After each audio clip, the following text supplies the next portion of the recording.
نوشته که 15 میلیون افغانی کمک. یک دقیقه صبر کو. 15 میلیون افغانی کمک به ایران بعضی اوضاع اینا خوب نیست. 20 میلیون افغانی هم به ما کدو کشور بود؟ سوریه بود، لبنان بود. بر کدوم کشورها ریکونی فرق نمیکنه، اینترنشنال نشون بده. یک 50 میلیون دلار هم به برج خلیفه ریکنه. اجیسه 50 میلیون دلار دهن خواه نکش. 50 میلیون قنچه کدن خب 50 میلیون.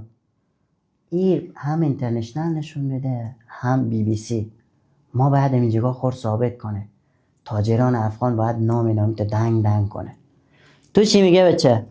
اجی صاحب پدر ندارم. برادر کلان من همین چند ماه پیش تهران ایران کشته شد. خرج یک خانواده 15 نفری بگردن منه. نمزاد دارم هستم. آدرس شما به من بدادم، گفتم شما تاجر صاحبا دست به خیر شما خوبه. من افغان شمالم، دست خوب تسر ما بکشیم، یک کمکی به من بکنیم، خدای وضعی برای شما پس میده. اجیسه یک تیم روغن هم بدین به می بره عکس بگیریم که شفاف فته. اجیسه فقط یک تیم روغنه. یک تیم روغن دن خو قمچه نکو، دن خو واکش. یک تیم روغن سلیتره. بگو یک تیم روغن سلیتره.